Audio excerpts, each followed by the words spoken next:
மரபு வாழ்வியல் மற்றும் ஊர் திரும்புகைக்கான நெறிமுறைகளை எடுத்துரைக்கும் திருநெறி பயணத்தை ஆசான் மா. செந்தமிழன் மேற்கொண்டுள்ளார்.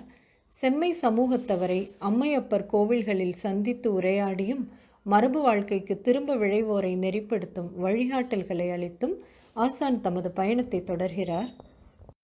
யாவும் மரபிலுள எனும் தலைப்பில் ஆசான் மா. செந்தமிழன் கன்னியாகுமரி மருந்துவாழ் மலை ஈசன் ஆலயத்தில் ஆற்றிய திருநெறி பயண உரை.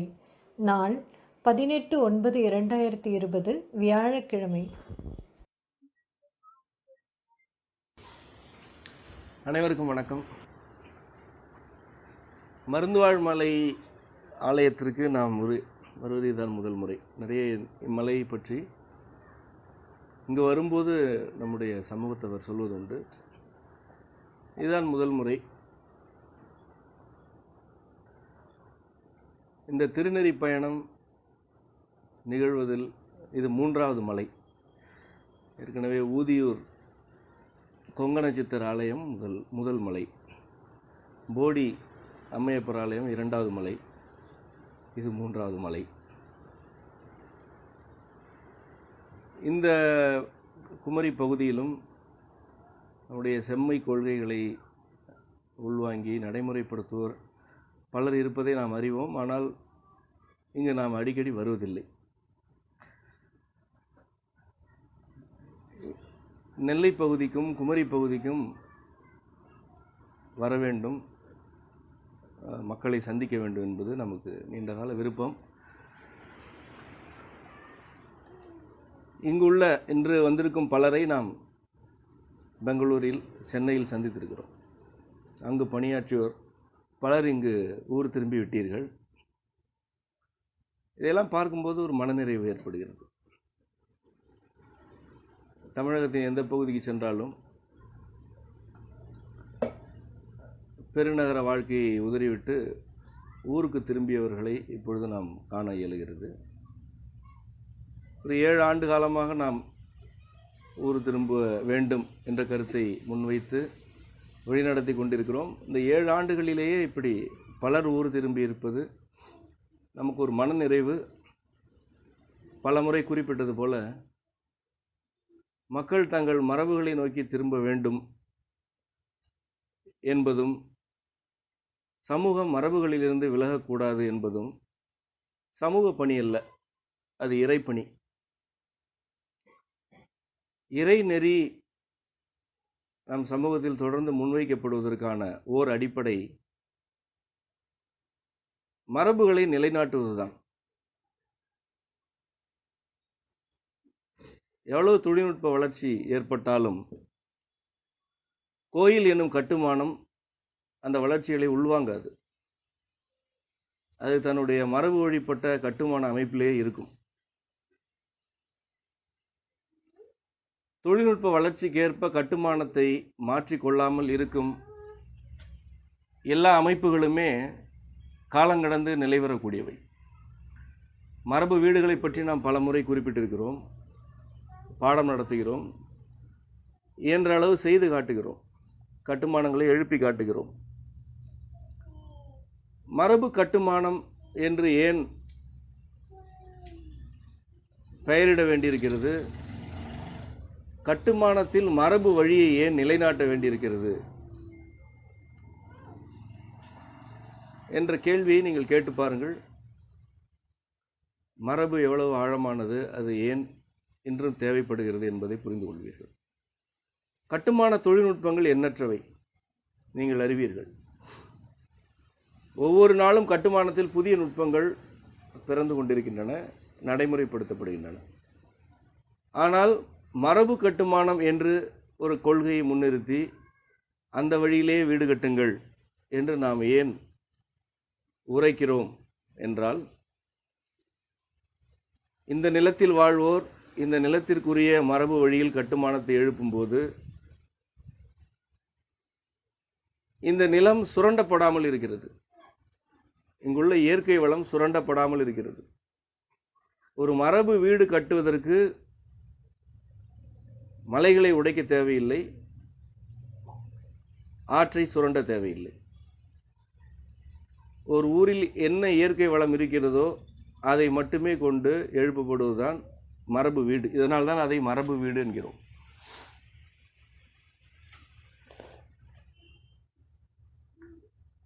ஆற்றிலிருந்து மணல் எடுத்து வீடு கட்டும் வழக்கமே நவீன கட்டுமானத்திலிருந்து தான் எழுந்தது. அதற்கு முன்பு அவ்வாறான ஒரு தொழில்நுட்பம் நம்மிடையே இல்லை. ஒரு ஊரில் வீடு கட்டுவதற்கு அந்த ஊரில் உள்ள வாய்க்கால், ஓடை ஆகியவற்றில் உள்ள மணலே போதுமானது. அந்த ஊர் மக்களுக்கு அந்த ஊர் ஓடையில் இருக்கும் மணல் போதும்.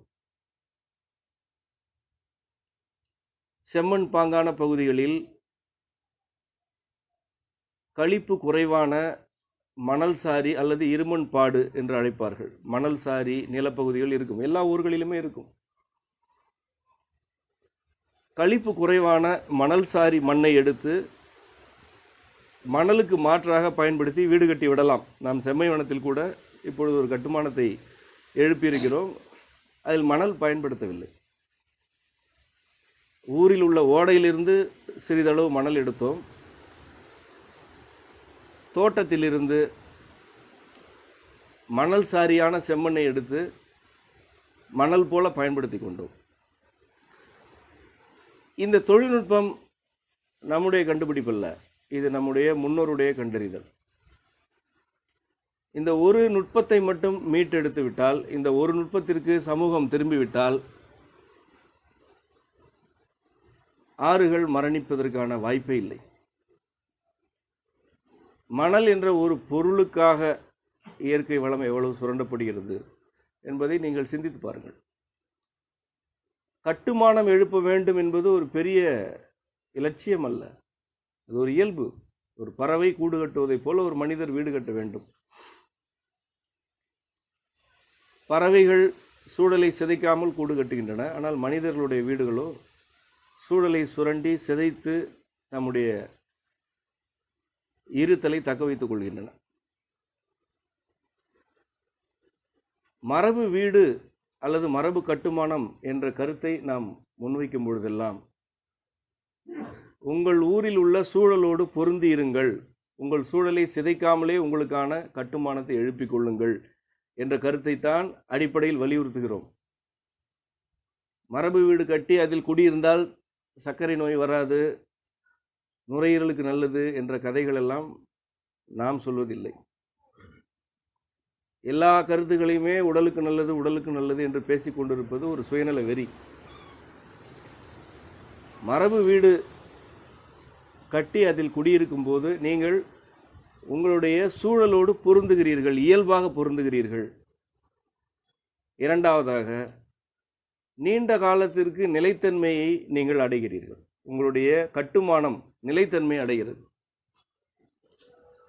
ஒரு மரபு வீடு இலக்கணப்படி முறைப்படி கட்டப்பட்டால் அது குறைந்தது 100 ஆண்டுகளுக்கு உயிர் வாழ்கிறது. ஒரு முறை நீங்கள் செய்யும் ஒரு வினை உங்களுடைய பேரப்பிள்ளைகளையும் கடந்து பயன் தருகிறது. மூன்றாவதாக, மரபு கட்டுமானத்தை எழுப்புவதற்கு நீங்கள் பொருளாதாரத்தை விரயமாக்க தேவையில்லை, பொருளாதாரத்தை திட்டமிட தேவையில்லை, அதற்கென்று பெருமளவு சேமிக்க தேவையில்லை, இந்த கட்டுமானத்திற்காக நீங்கள் கடன் வாங்க தேவையில்லை. இந்த 3 காரணிகளும் மரபு கட்டுமானம் என்ற கொள்கையை தவிர வேறு எந்த கொள்கையில் இருக்கிறது?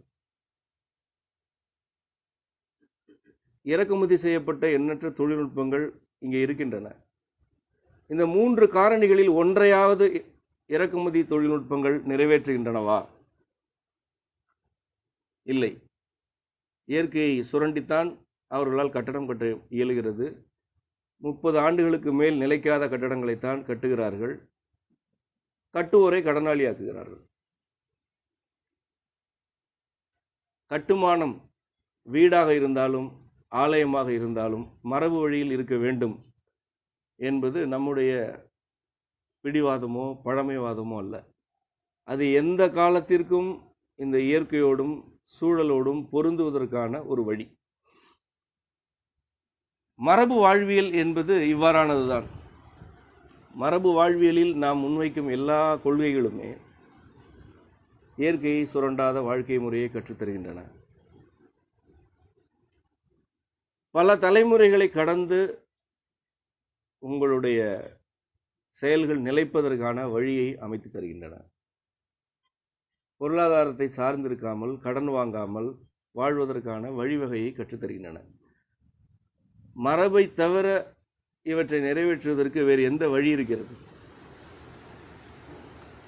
ஆகவேதான் மரபு வாழ்வியலை நாம் தொடர்ந்து கடைபிடிக்க வேண்டியிருக்கிறது. எவ்வளவு பெரிய புயல் வந்தாலும், எவ்வளவு நெருக்கடிகள் வந்தாலும், பேராசைகள் ஒருபுறம் அழைத்தாலும் எங்கும் திரும்பாமல் மரபு நோக்கி மேலும் மேலும் பயணிக்க வேண்டியிருக்கிறது. ஊர் திரும்புதல் என்பது மரபு வாழ்வியலுக்கு திரும்புதலே. ஒரு மனிதர் ஊர் திரும்புதல் தனக்குள் இருக்கும் சிவத்தை அடைதல் என்று நாம் தொடர்ந்து கூறி வருகிறோம்.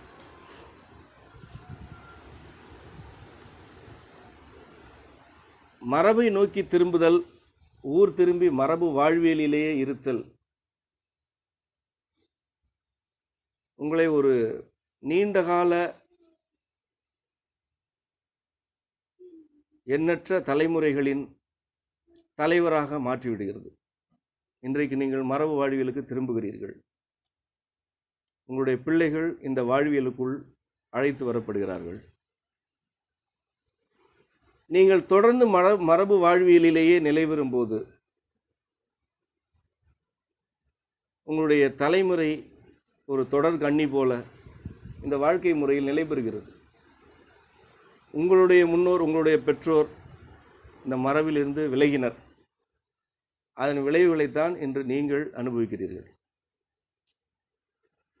இன்று சமூகம் சந்திக்கும் எல்லா சிக்கல்களுக்கும் அடிப்படை இந்த சமூகத்தின் சில தலைமுறைகளுக்கு மூத்தவர்கள் மெல்ல மெல்ல மரபு வாழ்வியலில் இருந்து விலகியது தான். அது எந்த சிக்கலாக இருந்தாலும் இதுதான் அடிப்படை. அந்த சிக்கல்களை எல்லாம் களைந்து மீண்டும் சில 1000 ஆண்டுகளுக்கு அல்லது குறைந்தது சில நூற்றாண்டுகளுக்கு சில தலைமுறைகள் நிம்மதியாக வாழ வேண்டுமென்றால் நீங்கள் ஒவ்வொருவரும் ஒரு தலைவராக உங்களை கருதி கொண்டு, ஒரு தலைமுறையின் தலைவராக உங்களை கருதி கொள்ள வேண்டும். அது கற்பனை அல்ல. ஒருவேளை நீங்கள் மரபு கொள்கைகளை உள்வாங்கி கொண்டால், கடைபிடிக்க தொடங்கிவிட்டால், உண்மையிலேயே சில தலைமுறைகளின் தலைவர் தான் நீங்கள் தான் முன்னெடுக்கிறீர்கள், நீங்கள் தான் வழி நடத்துகிறீர்கள். நீங்களே உங்களுடைய சந்ததியினருக்கு இதை கைமாற்றி விடப் போகிறீர்கள், கற்றுத்தரப் போகிறீர்கள். ஆகவே நீங்கள் தலைவரே. இவ்வளவு பெரிய பொறுப்பு உங்களுக்கு இருக்கிறது. இந்த மருந்துவாழ் மலையில் சீமை கருவேல மரங்கள் வாழ்வதை நம்மால் பார்க்க இயலவில்லை. வந்ததுமே வருத்தமாக இருக்கிறது, வந்து பார்த்ததுமே வருத்தமாக இருக்கிறது. இவற்றையெல்லாம் ஏன் நம்மால் அப்புறப்படுத்த இயலவில்லை? இது அவ்வளவு பெரிய மிக கடினமான பணியா? மிக எளிமையான பணி. இங்கு வாழும் நம்முடைய மக்கள் இந்த பணிகளிலெல்லாம் ஈடுபட வேண்டும். இவையெல்லாம் நம்முடைய மரபை பாதுகாக்கும் பணிகளே. ஒரு மலை மூலிகைகள் வாழும் பகுதி என்று முன்னோரால் அறிவிக்கப்பட்டு அதற்கு மருந்து வாழ் மலை என்றே பெயரிடப்பட்டு எத்தனையோ 1000 ஆண்டுகளாக வாழ்ந்து கொண்டிருக்கும் மலை நம்முடைய தலைமுறையில் சீமை கருவேலங்காடாக மாறியது என்பதை விட ஒரு இழுக்கு எதுவும் இல்லை. இது பெரிய அவமானம், தலைகுனிவு. இதை நம்மால் அப்புறப்படுத்த முடியும்.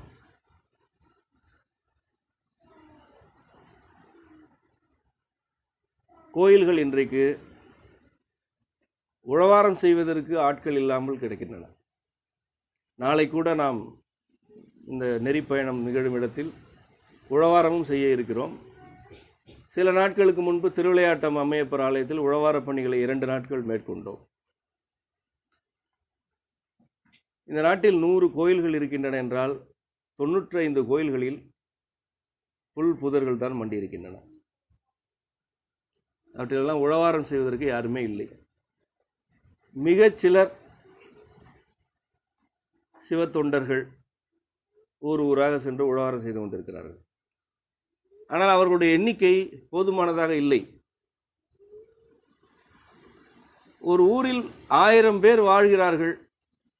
அந்த 1000 பேரில் 10 பேர் விரும்பினால் அந்த ஊரில் உள்ள ஆலயத்தை தூய்மையாக வைத்துக்கொள்ள இயலும். ஆனால் மயிலாடுதுறையில் உள்ள கோயிலுக்கு சேலத்திலிருந்து ஆட்கள் வந்து உழவாரம் செய்கிறார்கள். அந்த மயிலாடுதுறையில் உள்ள மனிதர்களில் ஒருவர் கூட அங்கு வருவதில்லை. இப்படித்தான் கோயில்கள் இருக்கின்றன. நான் மீண்டும் சொல்கிறேன், நம்முடைய உரையை தொடர்ந்து கேட்போருக்கு தெரியும், நான் ஒரு பக்திமான் அல்ல, நான் பக்தி வழி வந்தவன் அல்ல. நான் இறை நெறியில் வாழ்பவன். இறை நெறியில் பக்தி ஒரு வழி, பக்தி இல்லாத உணர்வு வேறொரு வழி.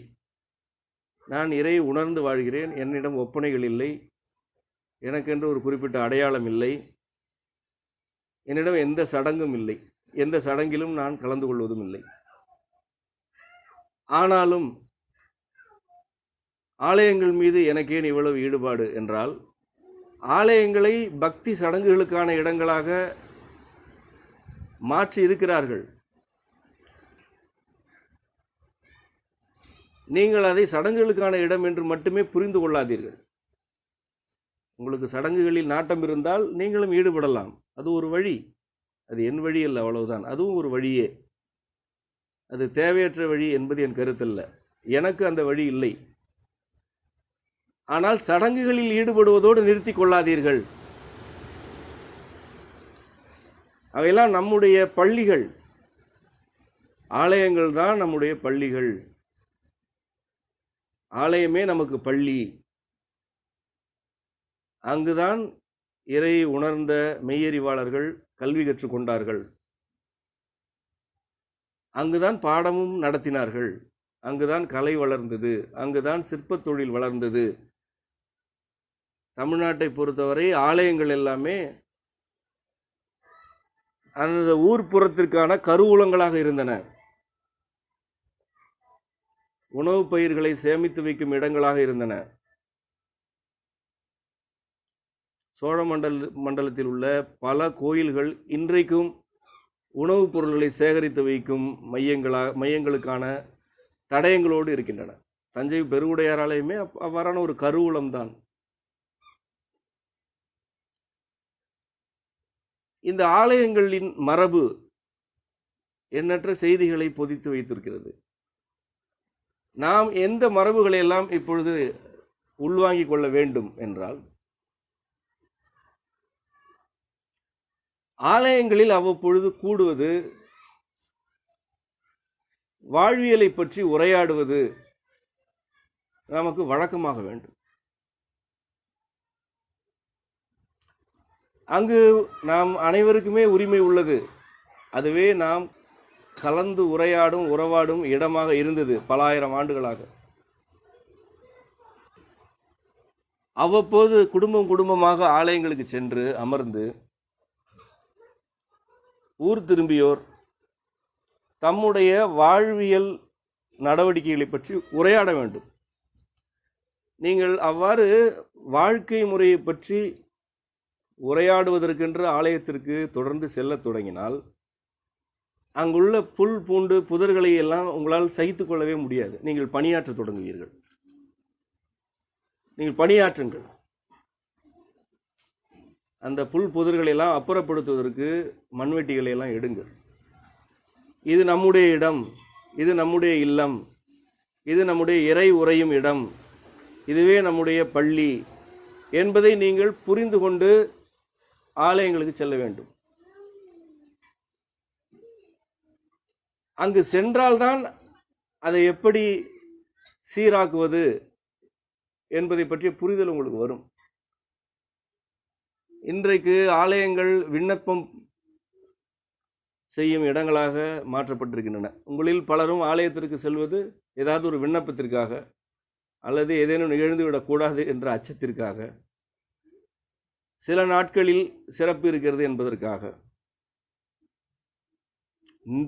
இந்த ஆலயத்திற்கு வர வேண்டும் என நாம் விரும்பும்போது எந்த நாளுக்கு வருவது என்று கேட்டபொழுது, எந்த நாளில் பிரதோஷம் இல்லையோ, எந்த நாளில் ஏதாவது ஒரு குறிப்பிட்ட முழுநிலவு அல்லது அமாவாசை போன்ற சடங்குகள் இல்லையோ அந்த நாளில் யாருமே வரமாட்டார்கள், கூட்டமே இருக்காது என்று தான் சொன்னார்கள். இதுதான் நிலைமை.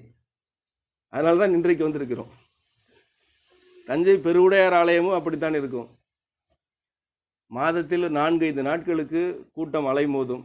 என்ன இவ்வளவு கூட்டம் என்று கேட்டால் அது ஏதாவது ஒரு சிறப்பு நாள். மற்ற நாளில் யாரும் வரமாட்டார்கள். சுற்றுலா பயணிகளை தவிர யாருமே வரமாட்டார்கள். மூலவரே அங்கு தனிமையில் தான் அமர்ந்திருக்க வேண்டியிருக்கும். அப்படித்தான் இருக்கும் அந்த கோயில். ஆனால் ஆலயம் எனும் நம்முடைய மரபின் சின்னம் எதற்காக எழுப்பப்பட்டது? ஏன் அவ்வளவு பெரிய வெளி ஒவ்வொரு ஆலயத்திலும் விடப்பட்டது? ஏன் அவ்வளவு பெரிய மண்டபங்கள் கட்டப்பட்டன? ஏன் அவ்வளவு பெரிய மேடைகள் கட்டப்பட்டன?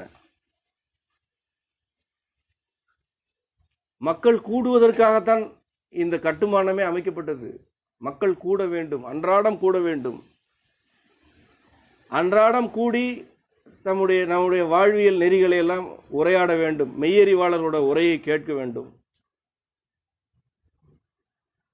ஆடல் நிகழ வேண்டும், திருமுறைகள் பாட வேண்டும். இதற்காகத்தான் ஆலயங்கள் அவ்வளவு பெரிதாக கட்டி எழுப்பப்பட்டன.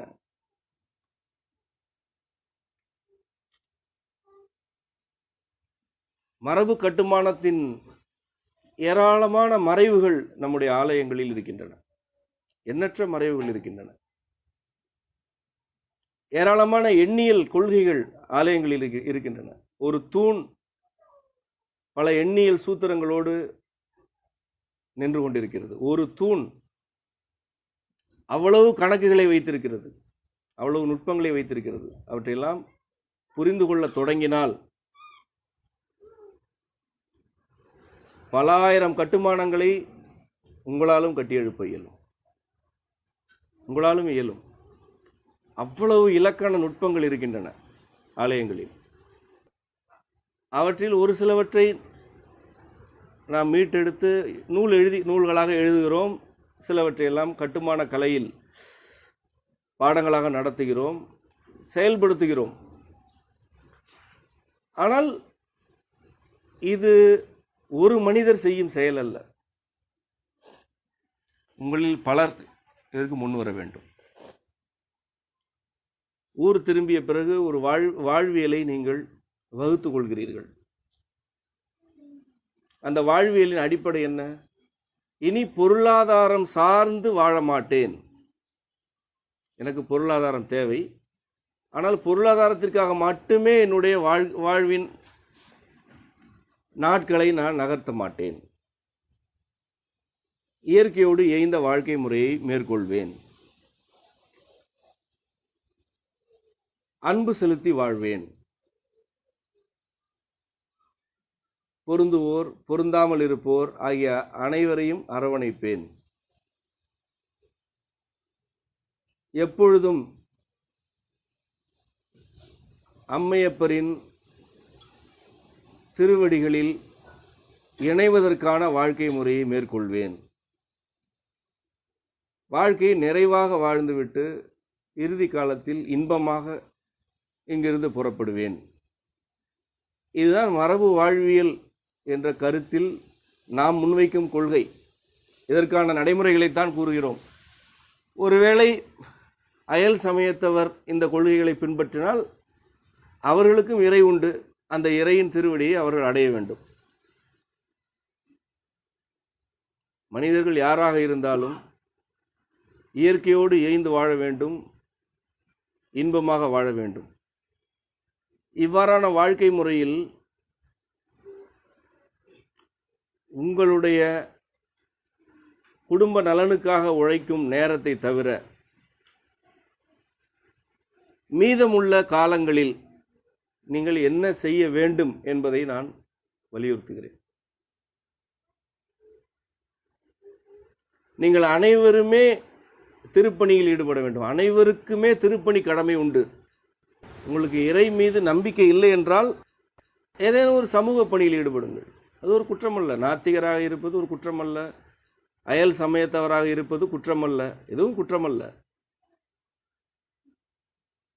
இறை மறுப்பாளர் சமூக பணியில் ஈடுபட வேண்டும். இறை வழியில் வாழ்வோர் இறை பணியில் ஈடுபட வேண்டும். இந்த இரண்டுக்கும் என்ன வேறுபாடு என்றால், சமூக பணி என்பது மனித நடத்தை தொடர்பானது. மனித நடத்தை.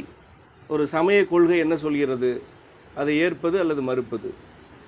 அரசியல் கொள்கைகளை ஏற்பது அல்லது மறுப்பது.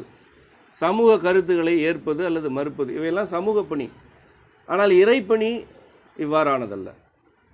இறைப்பணி இந்த மரபில் எவையெல்லாம் ஏற்கனவே வலியுறுத்தப்பட்டிருக்கின்றனவோ, இன்றைய சூழலுக்கு இந்த மரபில் இருந்து எவற்றையெல்லாம் மீட்டெடுக்க வேண்டியிருக்கிறதோ அவை அனைத்தையும் ஏற்றத்தாழ்வின்றி எந்த உணர்ச்சிக்கும் ஆட்படாமல் மீட்டெடுப்பது தான் இறைப்பணி. இறைப்பணி எனப்படுவதே மரபை மீட்பது தான். எத்தனை ஆயிரம் ஆண்டுகளானாலும் நம்முடைய இறை கொள்கைகள் நவீனமடையாது. இறை வழிக்குத்தான் நவீனம் என்று எதுவுமே இல்லை. உலகம் இதுவரை பார்த்த எல்லா நவீனங்களையும் நாம் பார்த்து விட்டோம். எல்லா நவீன தொழில்நுட்பங்களையும் 1000 ஆண்டுகளுக்கு முன்பே நாம் சோதித்து விட்டோம். நம்முடைய சோழமண்டல பகுதியில் உள்ள தாராசுரம் ஆலயத்திற்கு சென்றால் நான் சொல்வது உங்களுக்கு புரியும். அதைவிட ஒரு நவீன தொழில்நுட்பத்தை இன்றும் எவரும் செய்யவில்லை. இனி 1000 ஆண்டுகளானாலும் அப்படி ஒரு நவீன தொழில்நுட்பத்தை யாரும் மேற்கொள்ளவே முடியாது. இன்றைக்கு எது நுண்ணிய தொழில்நுட்பம் என்று அழைக்கப்படுகிறதோ,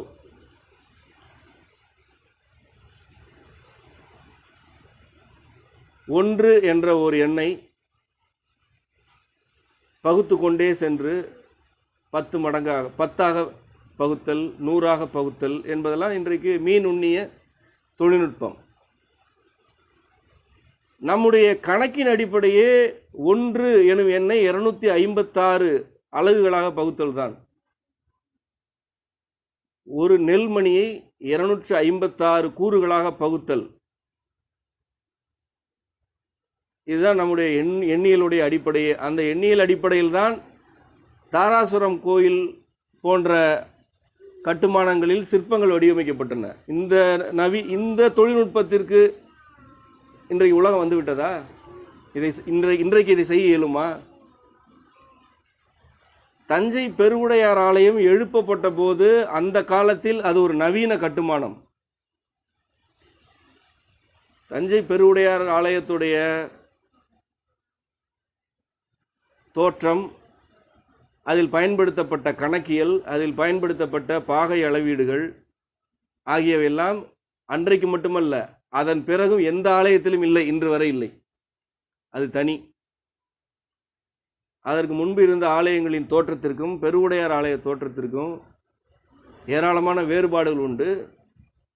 ராஜராஜ சோழர் ஒரு நவீனமான மனிதர் அந்த காலத்தில்.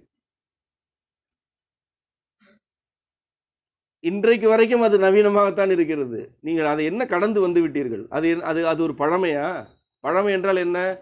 ஏற்கனவே இருப்பதை விட கூடுதலாக நீ ஒன்றை செய்து விட்டால் ஏற்கனவே இருந்தது பழமையாகிவிட்டது. ஏற்கனவே கட்டிய கோயிலை விட நீ என்ன புதிதாக கட்டிவிட்டாய்?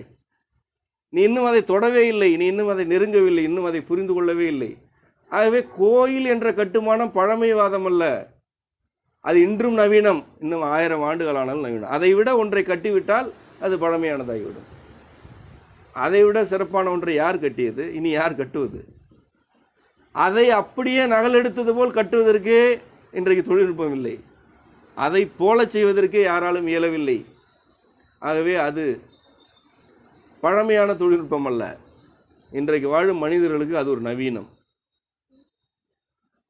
அந்த ஒரு ஆலயம் அல்ல, இந்த நாட்டில் உள்ள மிக பெரும்பான்மையான ஆலயங்கள் இன்றும் நவீன கட்டுமானங்களே. இதை கடந்து சென்று இன்னொன்றை செய்துவிட்டு அதெல்லாம் பழமை என்று சொல். அதுவரை இது நவீனம் என்று வியந்து கொண்டே இரு. நான் அப்படித்தான் வியக்கிறேன். மரபு வாழ்க்கை முறையில் முன்னோர் வகுத்த எல்லாமே பழமைவாதம் என்ற கருத்தை நீங்கள் துடை தெரிய வேண்டும், தூக்கி வீசுங்கள். எது பழமையானது? ஏற்கனவே செய்யப்பட்டதை விட மேம்பட்ட ஒன்றை இன்றைக்கு நீங்கள் செய்துவிட்டால் இதற்கு முன் செய்யப்பட்டது பழமையானது. உழவு தொழிலில் என்ன புதுமையை நிகழ்த்தி விட்டார்கள், அல்லது நீங்கள் என்ன புதுமையை கண்டுவிட்டீர்கள்? ஏரி குளங்கள் வெட்டியதிலும் அந்த ஏரி குளங்களை பாதுகாத்ததிலும் என்ன புதுமை நிகழ்ந்து விட்டது? ஏரி குளம் வெட்டுதல் என்ற தொழில்நுட்பத்தை கடந்து சென்று வேறொன்றை செய்துவிட்டு அவையெல்லாம் பழமைவாதம் என்று பேசினால் அது தகும். ஆனால் ஏரி குளங்களை பாதுகாப்பது எப்படி என்றே தெரியவில்லை என்பதுதான் நிலை. இன்றைக்கும் வீராணம் ஏரி ஒரு நவீனமே, புத்தம் புதிய தொழில்நுட்பம் என்று இன்றைக்கும் சொல்லலாம். மதுராந்தகம் ஏரி புத்தம் புதிய தொழில்நுட்பம் என்று சொல்லலாம். ராமநாதபுரம், சிவகங்கை சீமைகளில் உள்ள ஆயிரக்கணக்கான கண்மாய்கள் புத்தம் புதிய தொழில்நுட்பங்களாகத்தான் இன்றைக்கும் இருக்கின்றன. அவற்றை நீங்கள் என்ன கடந்தீர்கள்? அவற்றை கடந்து என்ன செய்தீர்கள்? அந்த தொழில்நுட்பங்களை பாதுகாப்பதற்கு நீங்கள் முன்வர வேண்டும். முன்னோர் செய்து வைத்த செயல்கள் ஆயிரக்கணக்கான ஆண்டுகளாக இருப்பதனால் அவையெல்லாம் இந்த காலத்திற்கு பொருந்தாது என்ற ஒரு மூடத்தனத்தில் இருக்காதீர்கள். அப்படி ஒரு மூடத்தனம் உங்களுக்கு கற்பிக்கப்பட்டிருக்கிறது. பல ஆயிரம் ஆண்டுகளாக இருப்பதனாலேயே ஒன்று பழமை என்றாகிவிடாது. இந்த பழமையை விட கூடுதலாக ஒரு புதுமையை நீ செய்யும் வரை அந்த பழமைதான் நவீனம். இந்த மொழி பழமையானது. இதைவிட சிறந்த மொழியை யாரேனும் உருவாக்கி விட்டார்களா? இந்த மொழியில் பேசுவது பழமைவாதமாகிவிடுமா? இல்லை. இயற்கை மீது நாட்டம் கொள்வது பழமையான கருத்து, மனிதர்களுக்கு பல ஆயிரம் ஆண்டுகளாக இருக்கும் கருத்து.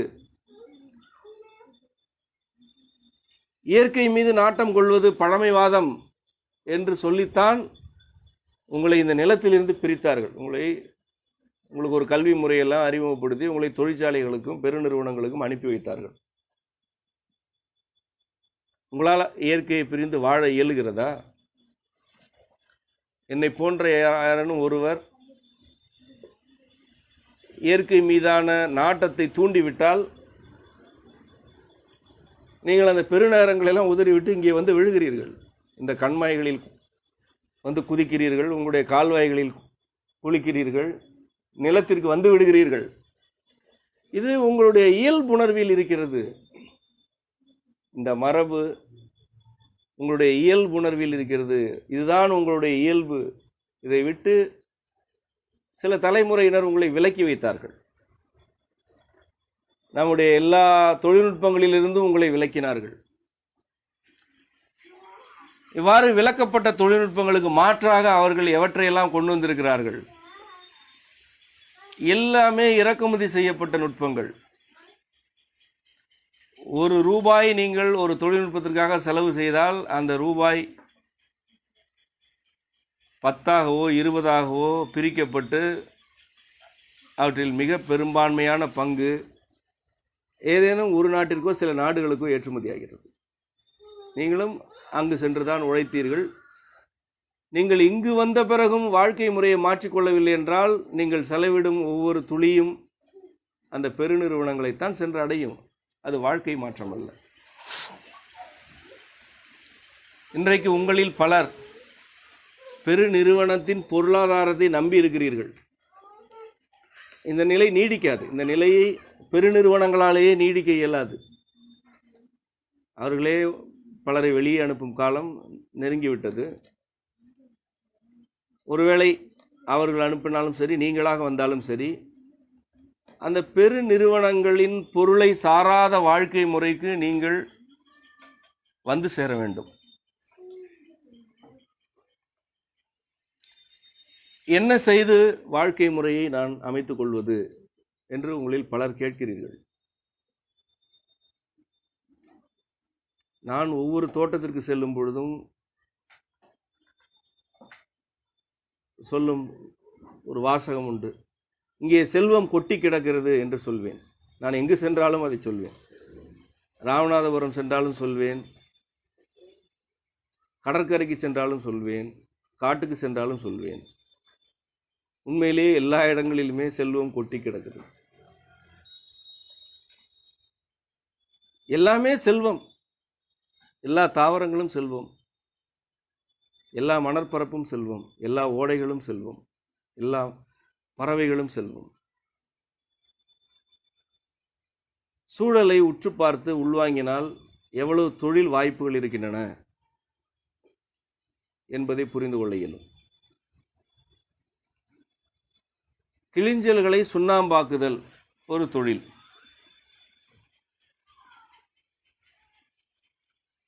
அது எவ்வளவு பெரிய தொழில்நுட்பம்! அதை செய்வதற்கு நாட்டில் எத்தனை பேர் இருக்கிறார்கள்? கிளிஞ்சலை சுண்ணாம்பாக்குதல் மரபு கட்டுமானத்திற்கு ஒரு அடிப்படை. இன்னைக்கு சுண்ணாம்பு என்றால் ஏதேனும் ஒரு பெருநிறுவனத்தின் பெயரிடப்பட்ட ஒரு மூட்டை தான் அனைவருடைய பார்வைக்கும் படுகிறது. அது உண்மையிலேயே சுண்ணாம்பா? சுண்ணாம்பு என்றால் என்ன, அது எதற்கு தேவை என்று யாருக்கும் தெரியாது. சுண்ணாம்பு வேண்டுமென்றால் கடைக்கு போய் சுண்ணாம்பு வாங்கியதை தவிர வேறு எதுவுமே தெரியாது. கையில் பணம் இருக்கிறது, சில விளம்பரங்களை பார்த்திருக்கிறோம், அந்த பெயரை சொல்லி சுண்ணாம்பு வாங்கிவிடுவோம், அவ்வளவுதான். ஆனால் தமிழ்நாட்டில் உள்ள மிக நீளமான கடற்கரையில் இயற்கையாக ஒதுங்கும் கிளிஞ்சல்கள் எவ்வளவு, அந்த கிளிஞ்சல்களிலிருந்து பெறக்கூடிய சுண்ணாம்பின் அளவு எவ்வளவு? சில நூற்றாண்டுகளுக்கு முன்பு பல ஆயிரம் குடும்பங்களின் வாழ்க்கை தொழில் அது.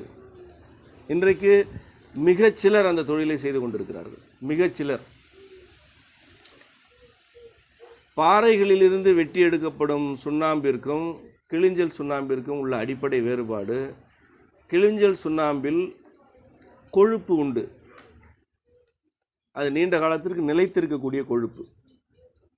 ஒரு உயிரினம் ஓடு வளர்க்கிறது உடலில் என்றால் அது தன்னுடைய உடலில் உள்ள கொழுப்பை கடினத்தன்மையானதாக அல்லது கூடுதல் வெப்பமுடையதாக மாற்றுகிறது என்று பொருள்.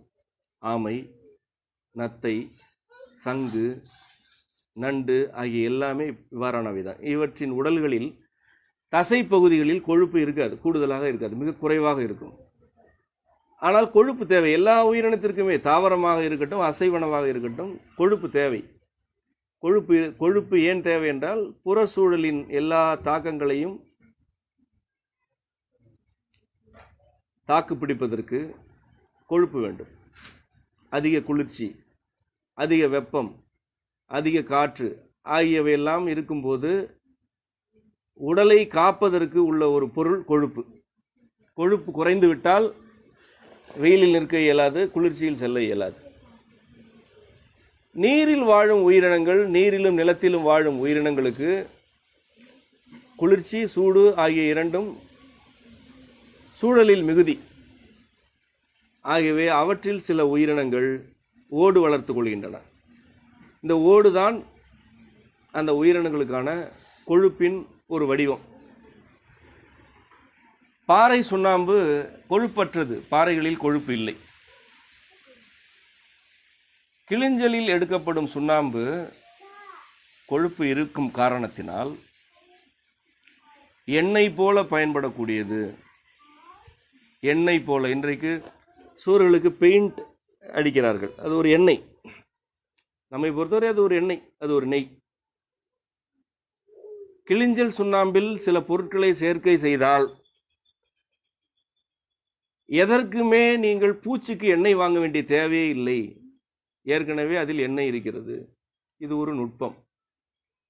செம்மை நுட்பம் என்ற பிரிவில் இதை பற்றியெல்லாம் நாம் நிறைய கற்றுத்தரப் போகிறோம். இவற்றையெல்லாம் நாம் செய்து பார்த்து விட்டோம். செம்மை வனத்தில் செய்து விட்டோம். இவற்றிலிருந்தெல்லாம் எண்ணெயே செய்து விட்டோம். கடையில் எதுவுமே வாங்க தேவையில்லை. இது ஒரு நுட்பம். இந்த நுட்பம் இங்கு இருக்கிறது. இதை நாம் இதை விளக்குகிறோம், முன்வைக்கிறோம். இதை ஒரு தொழிலாக ஒரு சிலர் மேற்கொள்ளும் போது என்னவெல்லாம் நிகழ்கிறது? அந்த குடும்பத்தினருக்கும் கடற்கரைக்கும் ஒரு உறவு ஏற்படுகிறது. அவர்களுக்கு இந்த உயிரினங்களை பற்றிய ஒரு புரிதல் ஏற்படுகிறது. அவர்கள் வீட்டு குழந்தைகள் சிப்பிகளை பொறுக்க தொடங்குகிறார்கள்.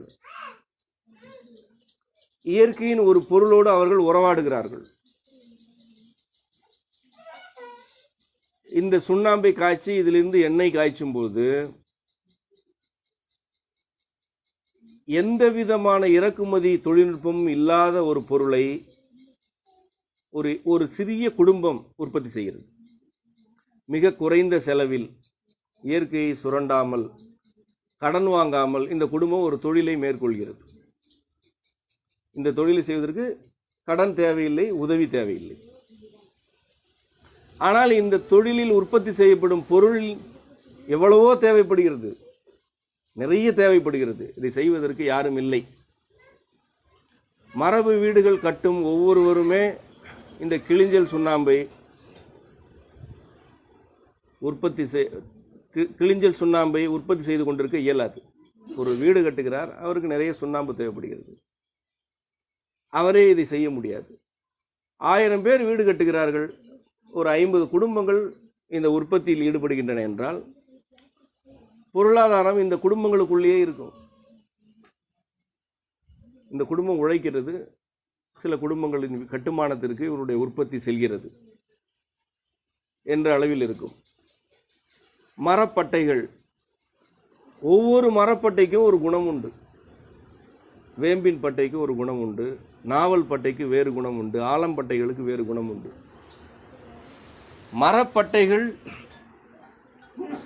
தாமாக மரத்திலிருந்து விடுபட்டு உரிந்து நிற்கும் போது அவற்றை சேகரித்து அவற்றிலிருந்து எண்ணற்ற மருந்து பொடிகள் செய்யலாம், பல வகை தைலம் காய்ச்சலாம், சுவருக்கான பூச்சிகள் காய்ச்சலாம், கட்டுமானத்திற்கான வண்ணங்கள் காய்ச்சலாம். இந்த கிளிஞ்சல் சுண்ணாம்பில் சேர்த்து சில தைலங்களை காய்ச்சலாம். மரப்பட்டைகள், உங்கள் வீட்டில் எந்த மரம் இருந்தாலும் அந்த மரப்பட்டைக்கு ஒரு குணம் உண்டு. அந்த குணத்திற்கு ஏற்ற ஒரு பொருளை காய்ச்சலாம், ஒரு தைலத்தை காய்ச்சலாம். பூக்கள், உங்களுடைய சுற்றிலும் இருக்கக்கூடிய பூக்கள், ஒவ்வொரு பூவிற்கும் ஒரு குணம் உண்டு. பூக்களை எல்லாம் சேர்த்து தைலம் காய்ச்சலாம். தலைக்கு தேய்க்கும் பொடி செய்து வைக்கலாம், உடலில் தேய்த்து குளிக்கும் பொடி செய்து வைக்கலாம், சில மருந்து பொருட்களை செய்து வைக்கலாம். எல்லா இலைகளுக்கும் தனித்தனி குணம் உண்டு. அந்த குணங்களை அறிந்து கொண்டு பல பொருட்கள் செய்யலாம். இதனால்தான் நான் எப்பொழுதுமே சொல்வேன், இங்கே இவ்வளவு செல்வம் இருக்கிறதே என்று சொல்வேன். எங்கு பார்த்தாலும் செல்வம்தான் எனக்கு தெரிகிறது, எங்கு வறுமை எனக்கு தெரியவில்லை. வறுமை மனிதர்களுடைய பார்வையில் இருக்கிறது, மனிதர்களுடைய அறிதல் குறைபாட்டில் இருக்கிறது, மனிதர்களுடைய மயக்கத்தில் இருக்கிறது, நம்முடைய நிலத்தில் இல்லை. இங்கு செல்வத்தை தவிர வேறு எதுவுமே இல்லை. மரபு வாழ்க்கை முறையை மேற்கொள்வோருக்கு இவ்வாறு சூழலில் உள்ள நம்முடைய செல்வங்களை புரிந்து கொள்ளும் திறன் வேண்டும். எப்படி சூழலில் உள்ளவற்றை புரிந்து கொள்வது என்றால், நீங்கள் ஏற்கனவே எவற்றையெல்லாம் பொருளாதார வாய்ப்பு என்று கருதி கொண்டிருக்கிறீர்களோ அவற்றையெல்லாம் நீங்கள் மறந்துவிட வேண்டும். உங்களுக்கு பொருளாதார வாய்ப்பு என்று கற்றுக் கொடுக்கப்பட்ட அனைத்தும் நிறுவனங்களை சார்ந்திருப்பதற்கான வழிமுறைகள் மட்டுமே. நிறுவனங்களை சாராமல் வாழ்வதற்கான எந்த வழிமுறையும் உங்களுக்கு இதுவரை கற்றுக் கொடுக்கவில்லை. படிப்பது வேலைக்கு செல்வதற்காக என்றுதான் உங்களுக்கு கற்றுக் கொடுக்கப்பட்டிருக்கிறது. கல்வி கற்பது இந்த பேரண்டத்தை அறிந்து கொள்வதற்காக, சமூகத்தை புரிந்து கொள்வதற்காக என்று உங்களுக்கு கற்றுத்தரவில்லை. ஆனால் உண்மையிலேயே கல்வி அவ்வாறானதுதான். பொருளாதாரம் ஈட்டுவதற்கும் படிப்பதற்கும் எந்த தொடர்பும் இல்லை. ஒரு நாளைக்கு 20 பனைமரம் ஏறினால் பொருளாதாரம் ஈட்டலாம், அதற்கு படிக்க வேண்டிய தேவையே இல்லை. அதற்கு எதுக்கு படிக்க வேண்டும்? வரவு செலவு பார்க்க தெரிந்தால் போதும், எழுத்துக்களை படிக்க வேண்டிய தேவையில்லை. படிக்காமல் செல்வந்தராக வாழ்ந்தோர் இந்த சமூகத்தில் இருந்தனர். அவர்கள் எல்லாம் முட்டாள்கள் அல்ல. எழுத்தை படிக்கும் தேவை எல்லோருக்கும் இருக்கவில்லை. யாருக்கு இருக்கிறதோ அவர்கள் படித்து கொண்டார்கள். படிக்க இயலும், யார் வேண்டுமானாலும் படிக்கலாம். ஆனால் இன்றைக்கு பிறக்கும் குழந்தை 3 வயதுக்கு பிறகு படிப்பதற்கு பணிக்கப்படுகிறது. 3 வயது முதல் கல்வி குழந்தைகளிடம் திணிக்கப்படுகிறது. 24 வயது அல்லது 28 வயது வரை படித்துக் கொண்டே இருக்கிறார்கள். எதற்கு படிக்கிறார்கள் என்றால் வேலைக்கு செல்வதற்காக. படிப்பதே வேலைக்கு செல்வதற்கு தான், வேறு எதையும் புரிந்து கொள்வதற்கு அல்ல, தன்னை அறிந்து கொள்வதற்கு அல்ல, தன்னுடைய தலைமுறைகளை பற்றி அறிந்து கொள்வதற்கல்ல, தன்னுடைய மரபுகளை பற்றி அறிந்து கொள்வதற்கல்ல, தான் வாழும் ஊரை பற்றி அறிந்து கொள்வதற்கும் அல்ல. படிப்பது எதற்கு? வேலைக்கு செல்வதற்கு. அவ்வளவுதான். இந்த அளவிற்கு கல்வியை சுருக்கி விட்டார்கள், கல்வியை இழிவுபடுத்தி விட்டார்கள். ஆகவே உங்களுக்கு அந்த கல்வி முறையில் வந்த உங்களுக்கு உங்களை சுற்றி செல்வம் இருக்கிறது என்ற கருத்தை புரிந்து கொள்ள இயலவில்லை. உங்களால் இதையெல்லாம் செல்வமாகவே பார்க்க இயலவில்லை.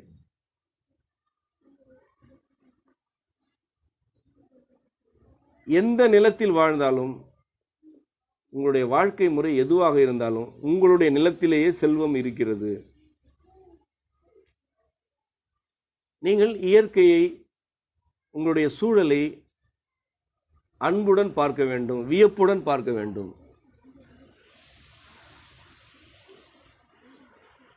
ஒருவர் இந்த திருநெறி பயணத்தின் போது தொடக்கத்தில் திருவிளையாட்டம் ஆலயத்தில் ஒரு இளைஞரிடம் ஒரு ஐயத்தை எழுப்பினார்.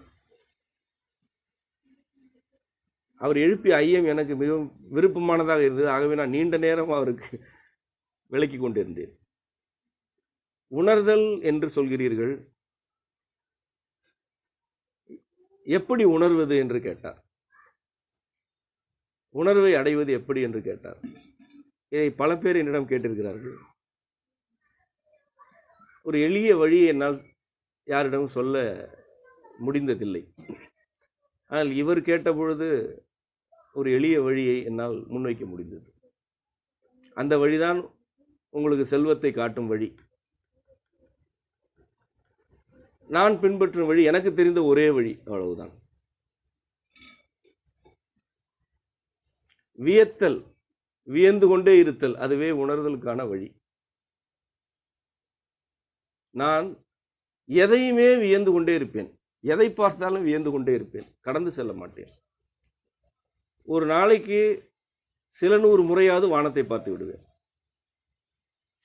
எத்தனை முறை பார்த்தாலும் இந்த வானத்தை வியந்து கொண்டே இருப்பேன். நான் வேடிக்கையெல்லாம் பார்க்க மாட்டேன், பொழுது போகாமல் பார்த்து கொண்டு இருக்க மாட்டேன். எனக்கு பொழுது போகவில்லை என்ற சிக்கல் எல்லாம் பெரும்பாலும் எழாது. வீட்டுக்கு வெளியே இருந்தால் வானத்தை பார்ப்பேன், எதிரே இருக்கும் மரத்தை பார்ப்பேன். அன்றாடம் பார்க்கும் மரம்தான், ஆனால் ஒவ்வொரு நாளும் எனக்கு புதிது. இந்த பகுதியில் உள்ள சாலை ஓரங்களில் உள்ள மருத மரங்கள் 1000 முறை ஒரே மருத மரத்தை பார்த்தாலும் அந்த மருத மரத்தின் அழகு, அதன் தோற்றம், அதன் உருவம், அதன் வண்ணம், அதன் பட்டை உரியும் தன்மை, அதனுடைய வெண்மை, அது கீழே சிந்தும் அதன் விதைகள், அதில் பொந்து அமைத்து வாழும் கிளிகள் ஆகியவற்றை வியந்து கொண்டே இருப்பேன். நீ ஏன் இவ்வளவு அழகாக இருக்கிறாய் என்று நான் கேட்டுக்கொண்டே இருப்பேன். நீ ஏன் இவ்வளவு அழகாக இருக்கிறாய்? நீ எப்படி இவ்வளவு கம்பீரமாக இருக்கிறாய்?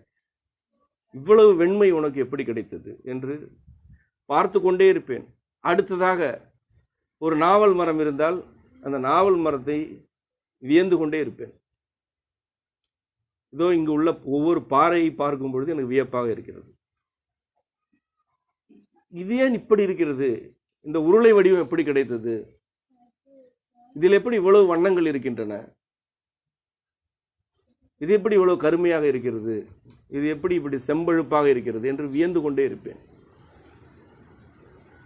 செம்மை வனத்தில் இரவு வெளியில் படுப்பதுதான் பொதுவாக என்னுடைய வழக்கம். வானத்தை பார்த்து கொண்டு வெளியில் படுத்தால் அன்றாடம் பார்க்கும் உடுமீன் கூட்டம்தான், உடுக்கூட்டம், அன்றாடம் பார்க்கும் கூட்டம்தான். இது எப்படி இவ்வளவு அழகாக இருக்கிறது, இது எப்படி இவ்வளவு வடிவமாக இருக்கிறது, இவ்வளவு தொலைவில் இருக்கும் ஒரு பொருள் எப்படி நம்முடைய கண்ணுக்கு தெரிகிறது, அது எவ்வளவு பெரிய பொருள் இவ்வளவு சிறியதாக தெரிகிறது என்று வியந்து கொண்டே இருப்பேன். நீங்கள் ஒரு ஆற்றில் குளிக்கிறீர்கள், உங்களுக்கு அது பழகி போன ஆறு, சென்று குளித்து விட்டு கரையேறுவீர்கள். எனக்கும் காவிரி ஆறு பழகியது தான், என்னுடைய வீட்டில் அருகில் ஓடும் ஆறு தான்.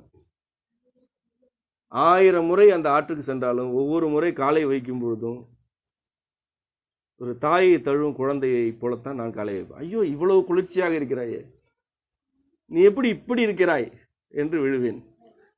ஒரு நாளைக்கு 4 முறை ஆற்றுக்கு சென்றாலும் 4 முறையும் என்னால் அப்படித்தான் இருக்க முடியும். எங்கோ ஒரு மலையில் பெய்த மழை என்னுடைய ஊருக்கு வருகிறது, இது எவ்வளவு பெரிய வியப்பு.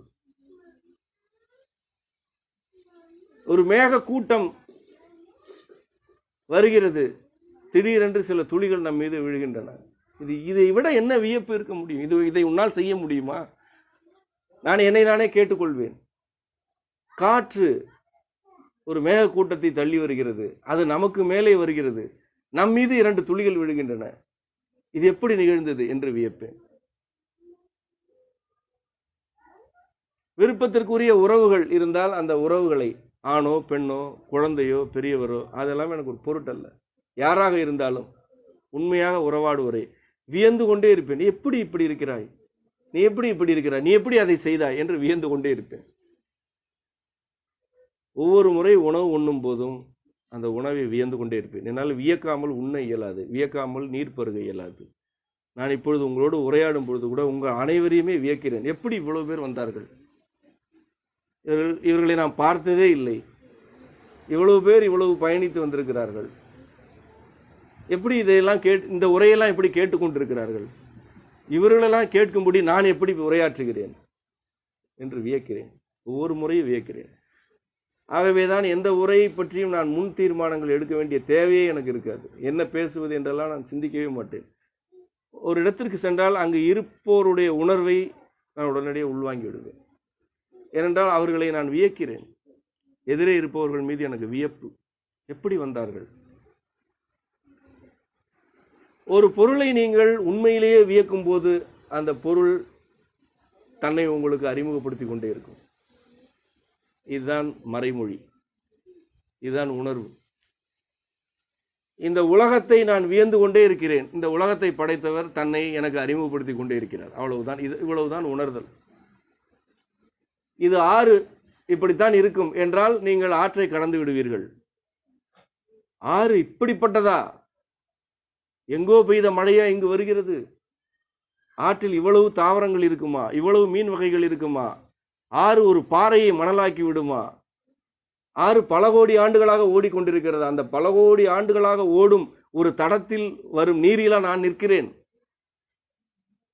என்று வியந்து கொண்டே இருந்தால் ஆறு தன்னை அறிமுகப்படுத்தி கொண்டே இருக்கும். ஒரு கிணற்றில் குளிப்பதற்காக குதிக்கிறோம். நன்கு நீந்த வேண்டும் அல்லது நன்கு குளிக்க வேண்டும் என்று கருதி மட்டும் நீந்தினால் கிணற்றை அறிந்து கொள்ள முடியாது. அந்த கிணற்றை வியக்க வேண்டும். எவ்வளவு பெரிய கிணறு, ஆகா தண்ணீர் எப்படி இருக்கிறது, இந்த தண்ணீரை அனுபவிக்க வேண்டும் என்று உள்ளே விழ வேண்டும். அப்பொழுது அந்த கிணறு தன்னை அறிமுகப்படுத்தி கொண்டே இருக்கும். தோற்றுவாய் நூலில் நாம் முதல் பகுதியிலே இதைத்தான் எழுதியிருப்போம். ஒரு குவளை தேநீர் பருகினால் கூட அந்த தேநீரை நீ உள்வாங்க வேண்டும், அதை அனுபவிக்க வேண்டும். ஒரு குவளை தேநீர், அதை நீ ரசித்து உய்த்து உணர்ந்து பருக வேண்டும். எதையுமே ஒரு கடமைக்கு செய்யக்கூடாது. பசிக்கிறது சாப்பிடுகிறேன், தூக்கம் வருகிறது தூங்குகிறேன் என்றால் உன்னால் எதையும் உணர இயலாது, உன்னால் உன்னையே அறிந்து கொள்ள இயலாது. வியந்து கொண்டே இருத்தல், மனிதர்களை வியத்தல், மரங்களை வியத்தல், நீ உன் பார்வையில் படும் அனைத்தையுமே வியத்தல் உன்னை படைத்தவரை நோக்கி அழைத்து செல்லும். பொறுமையாக சிந்தித்து பாருங்கள். இந்த சூழலில் உள்ள ஒரே ஒரு உயிரினத்தை உங்களால் செய்ய இயலுமா? ஒன்றை செய்ய இயலுமா? வானத்தின் கணக்கு உங்களுக்கு தெரியுமா? ஆகாயத்திற்கு கணக்கு உண்டு, அது தெரியுமா? ஐம்பூதங்களுக்கு எண்ணியல் உண்டு, எண்கள் உண்டு. நாம் வடிவு நூல் என்ற ஒரு நூலை ஏற்றி இருக்கிறோம். அதில் இந்த எண் பிறப்பியல் இருக்கிறது. ஆகாயத்திற்கான அணு எண்கள் பற்றியெல்லாம் பதிவு செய்திருக்கிறோம். எல்லாமே எண்கள் தான். எல்லாவற்றுக்குமே எண்ணியல் உண்டு. மனித உடலுக்கு எண்ணியல் உண்டு. மனித உடல் ஒரு அற்புதமான சிற்பம். மனித உடலே ஒரு சிற்பம். கணக்கு இல்லாமல் ஒரு மயிர் கூட இல்லை. எல்லாமே கணக்கு. இதையெல்லாம் செய்ய முடியுமா? உங்களால் செய்ய முடியுமா? எவராலாவது செய்ய முடியுமா? ஒரு மரத்தின் இலைகளில் கணிதம் உண்டு, அளவீடு உண்டு, விகிதம் உண்டு, பாகை உண்டு. நீங்கள் ஒரு பாகை மானியை வைத்துக் கொள்கிறீர்கள், தாள்களில் வரைந்து கொள்கிறீர்கள், அவ்வளவுதான் பாகை என்று புரிந்து கொள்கிறீர்கள். உங்களுடைய கண்களே ஒரு பாகை தான். கண்களுக்கும் மூக்கிற்கும் பாகை கணக்கு உண்டு, விகிதம் உண்டு. இந்த உரையில் அந்த கணக்குகளை நான் முன்வைக்க விரும்பவில்லை. நாம் அந்த கணக்குகளை எல்லாம் உணர்ந்திருக்கிறோம். அவற்றையெல்லாம் பதிவு செய்து வெளியிட உள்ளோம்.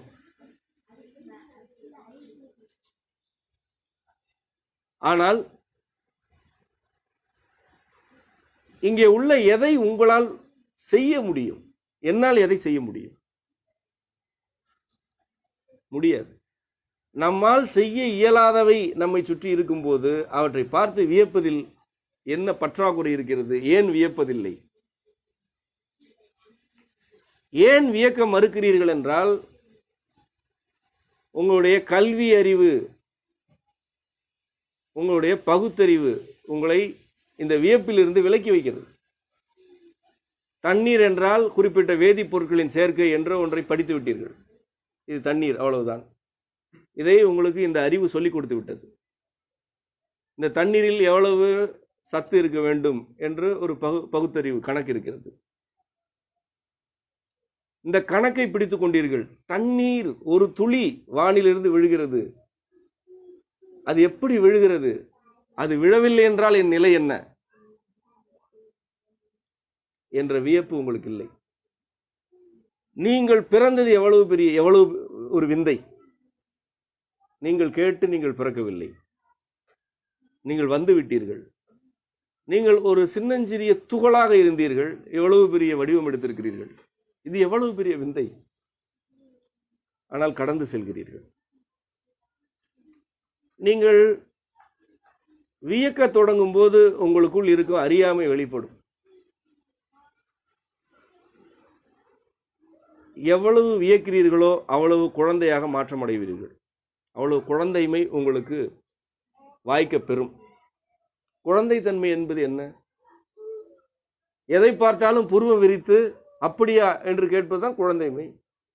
இது இவ்வளவுதான் என்று சொன்னால் குழந்தைத்தனம் போய்விட்டது.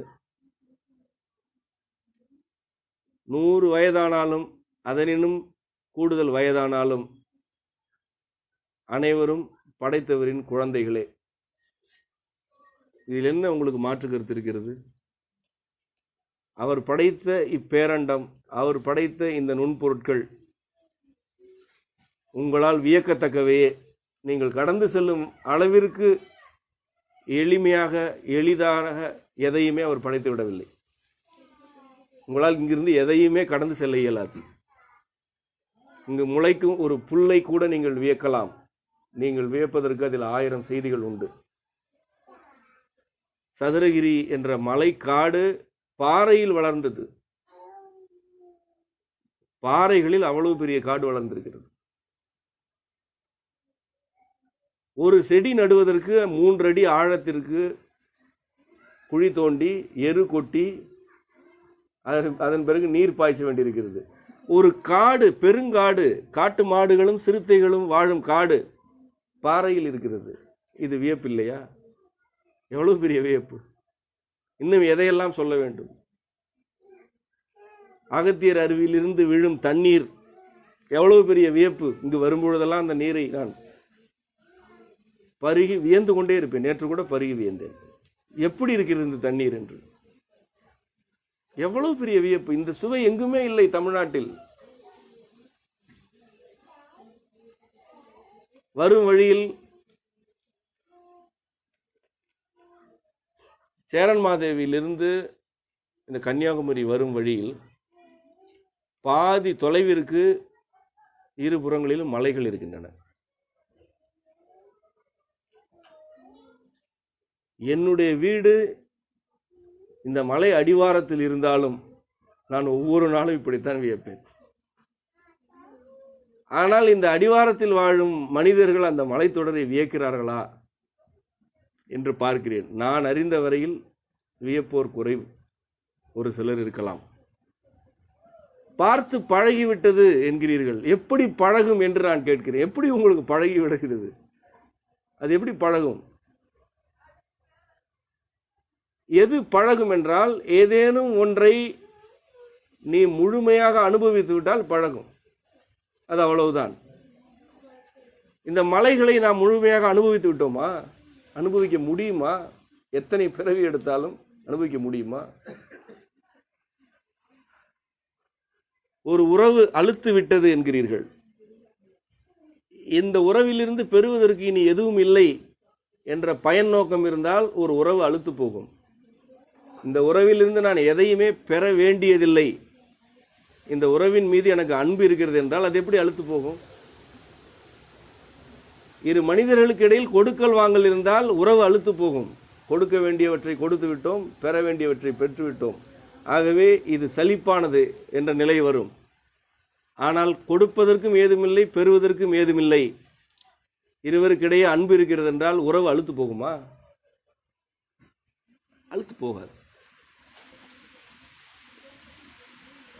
மலைகள், மரங்கள், பறவைகள், வானம், மண், பயிர், கடல், ஆறு, குளம், ஏரி, ஓடை, இவையெல்லாம் எப்படி அழுத்து போகும்? என்னுடைய வாழ்க்கையில் திரும்பிய பக்கமெல்லாம் எனக்கு வியப்பு. பெருநகரங்களுக்கு செல்லும் போது மட்டும்தான் எனக்கு சலிப்பு ஏற்படும்.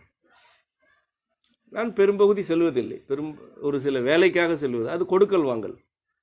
ஒரு வேலைக்காக ஒரு பெருநகரத்துக்கு செல்கிறோம், அந்த வேலை முடிந்த பிறகு அலுத்து போகும். எனக்கு வந்தது ஒரு காரணத்திற்காக, பயன் நோக்கத்திற்காக செல்கிறோம். அந்த பயன் முடிந்த பிறகு அங்கு என்னால் இருக்க இயலாது. ஆனால் அதற்கு வெளியே உள்ள இந்த நிலத்தின் எந்த பகுதிக்கு சென்றாலும் அலுப்பே வராது. அது கடற்கரையாக இருக்கட்டும், செம்மண் பாங்காக இருக்கட்டும், மலைப்பகுதிகளாக இருக்கட்டும், எல்லாமே வியப்பிற்குரியவை. இதுதான் நான் உணரும் வழி. இப்படித்தான் நான் படைத்தவரை உணர்ந்து கொண்டிருக்கிறேன். இப்படித்தான் நான் அம்மையப்பரோடு உரையாடுகிறேன், உறவாடுகிறேன். அவருடைய படைப்பை நீங்கள் வியந்தால் அவரோடு உரையாடுகிறீர்கள் என்று பொருள், அவ்வளவுதான். கடலை வியந்தவர்கள் தான் கடலில் களம் கட்டினார்கள். கடலை வியக்காமல் கடலில் களம் கட்டி பயணிக்க இயலாது.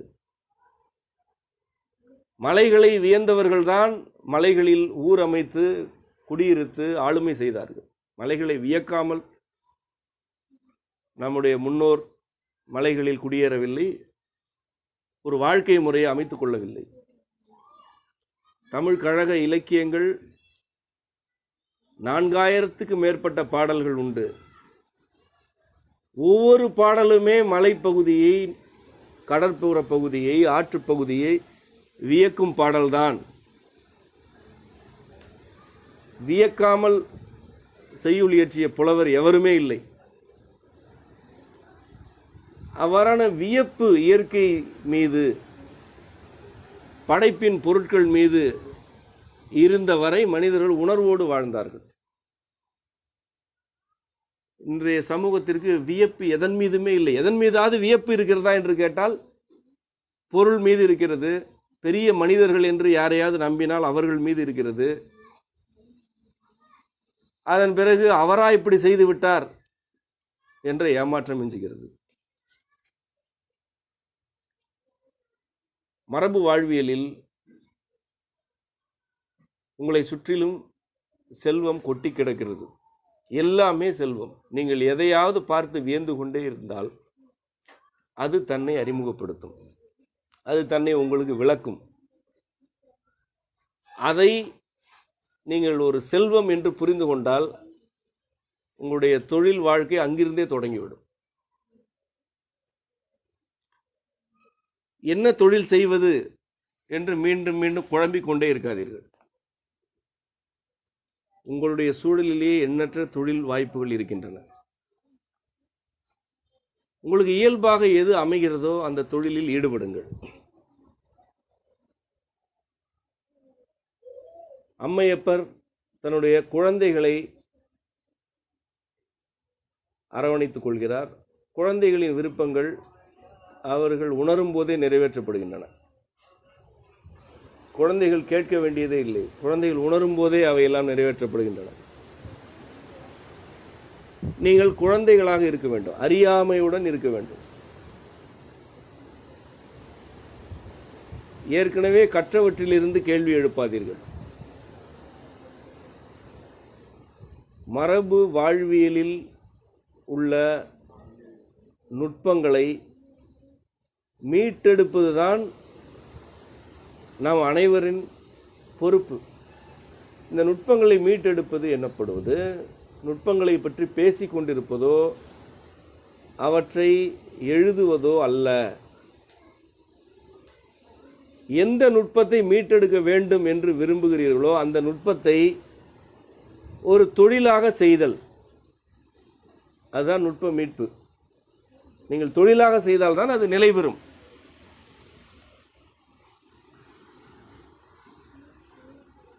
கட்டுமானம், நெசவு, வேளாண்மை, ஆணிரைகள் ஆகிய இந்த துறைகளில் ஏராளமான உள்துறைகள் இருக்கின்றன, உள்பிரிவுகள் இருக்கின்றன. மண்வெட்டி, அரிவாள் இவற்றிற்கு மரப்பிடி செய்வதற்கு ஆட்கள் இல்லை. இது ஒரு தச்சு பணி, இது வேளாண்மையின் ஒரு பிரிவு. இரும்பு கொல்லர்கள் இல்லவே இல்லை. இது ஒரு தொழில், இதில் ஏராளமான நுட்பங்கள் உண்டு. ஒரு வீடு கட்ட வேண்டும் என்றால் மரம் என்ற ஒரு துறையை எடுத்துக்கொண்டால் அதில் ஏராளமான உள்பிரிவுகள் உண்டு. ஓட்டுக்கான சட்டங்கள், சாளரத்திற்கான கதவுகள், பலகைகள், சட்டங்கள், நிலைக்கதவு என்று பல பிரிவுகள் உள்ளன. இவற்றையெல்லாம் செய்வதற்கு யாரும் இல்லை. கல் அறுப்பதற்கு போதிய ஆட்கள் இல்லை, மண் குழைப்பதற்கு போதிய ஆட்கள் இல்லை. சுண்ணாம்பு, கிளிஞ்சல் சுண்ணாம்பு, பாறை சுண்ணாம்பு இரண்டு வேறு வேறு. இவற்றிற்கு போதிய ஆட்கள் இல்லை. ஒவ்வொரு துறையும் இப்படிப்பட்டதே. ஒவ்வொரு துறையிலும் எண்ணற்ற உள்பிரிவுகள் இருக்கின்றன. இவற்றையெல்லாம் செய்வதற்கு போதிய மனிதர்கள் இப்பொழுது இல்லை. நீங்கள் ஒன்றை புரிந்து கொள்ள வேண்டும். நாம் ஒரு வாழ்க்கை முறையை கட்டி எழுப்புகிறோம், ஒரு சமூக வாழ்க்கையை கட்டி அமைக்கிறோம், ஒரு சமூகத்தை அமைத்து கொண்டிருக்கிறோம். இந்த சமூகத்தில் உள்ள பெரும்பான்மையான மனிதர்கள் பெருநிறுவனங்களில் வேலை பார்த்தவர்கள். ஆனால் இவர்களுக்கு இவர்களுடைய வாழ்வியலுக்கு தேவையான பொருட்கள், வீடுகள், உணவு ஆகியவற்றை செய்வதற்கு யாரும் இல்லை. இவற்றை யார் செய்வது? ஒரு கூட்டம் ஒரு வாழ்க்கை முறைக்கு வருகிறது, தன்னுடைய மரபு நோக்கி ஒரு கூட்டம் திரும்புகிறது. இந்த கூட்டத்திற்கு தேவையான பொருட்களை செய்வதற்கு இந்த கூட்டத்தில் யாரும் இல்லை. இதுதான் இன்றைய நிலை. இந்த கூட்டம் எங்கிருந்து வீடு கட்டிக்கொள்ளும், எப்படி வேளாண்மையை வடிவமைக்கும், எப்படி உணவுப் பொருட்களை செய்யும், எப்படி நெசவு செய்யும், இவ்வளவிற்குமான மனிதர்கள் இந்த கூட்டத்தில் இருந்துதான் உருவாக வேண்டுமே தவிர வெளியில் இருந்தல்ல. இதை நீங்கள் புரிந்து கொள்ளவில்லை என்றால் நிறுவனங்களும் பெருநிறுவனங்களும் இந்த கூட்டத்திற்கு தேவையான பொருட்களை உற்பத்தி செய்து விற்பனை செய்ய தொடங்கிவிடும். நீங்கள் மீண்டும் வாங்குபவர்களாகவும் பொருளாதாரம் சார்ந்து வாழ்பவர்களாகவும் மாறிவிடுவீர்கள், சிதைந்து போவீர்கள். அணிகலன்கள் வேண்டும். காடுகளில் உள்ள பல தாவரங்களின் கொட்டைகள், விதைகள் ஆகியவற்றால் அணிகலன்களை செய்ய இயலும். அவை பல ஆண்டுகளுக்கு சிதையாமல் இருக்கக்கூடிய அணிகலன்களை செய்ய இயலும். எழில்மிகு அணிகலன்கள் அவையெல்லாம் நம்முடைய மரபு கூடலில் ஒரு சிலர் ஓரிருவர் அவ்வாறான அணிகலன்களை செய்து விற்பனை செய்கிறார்கள். இது ஒரு தொழில் இல்லையா? இந்த மருந்துவாழ் மலையை சுற்றிலும் நடந்தால் எவ்வளவு கொட்டைகளை பொறுக்க முடியும், எவ்வளவு விதைகளை சேகரிக்க முடியும்? அந்த விதைகளை கோர்த்து ஒரு அணிகலனாக்குவது ஒரு தொழில் இல்லையா? யாரால் ஒரு விதையை பார்த்ததும் இதில் அணிகலன் செய்ய இயலும் என்று புரிந்து கொள்ள முடியும்? அந்த விதையை எவர் ஒருவர் வியக்கிறாரோ அவருக்கு அது இவ்வளவு அழகாக இருக்கிறதே என்று வியந்தால் அது தன்னை அறிமுகப்படுத்தும். என்னை நீ ஒரு மாலையாக்கு, என்னை தோடாக்கு, என்னை மூக்குத்தியாக்கு என்று அறிமுகப்படுத்தும். இது விதை, இது இப்படித்தான் இருக்கும் என்று கடந்து செல்வோருக்கு அது விதை, அவ்வளவுதான். ஆகவேதான் படைப்பின் அங்கங்களை வியக்கும் குழந்தைகளாகவே எப்பொழுதும் இருங்கள், அறிவாளிகளாக உங்களை கற்பித்துக் கொள்ளாதீர்கள் என்று கூறுகிறேன். எல்லாவற்றையும் வியந்து கொண்டே இருங்கள். இயற்கை மீதான காதல் என்பது ஒரு தகுதி அல்ல. இயற்கை ஆர்வலர் என்ற சொல், சுற்றுச்சூழல் பாதுகாவலர் என்ற சொல்லலாம் உங்களுக்கு வேண்டாம். எப்பொழுதுமே படைத்தவரின் குழந்தை என்ற ஒன்றை தவிர வேறு எதுவும் வேண்டாம் என்று இருங்கள்.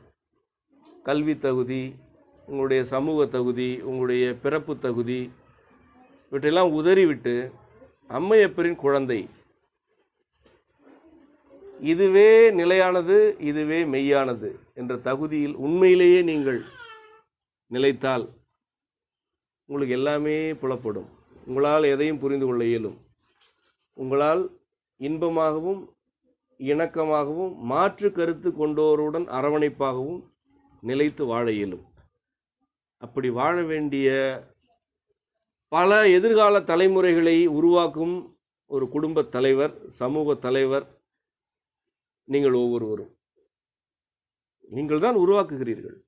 உங்களுடைய தலைமுறை தான் இனி வரப்போகிறது எனும்போது இந்த மரபு வாழ்வியலை நீங்கள்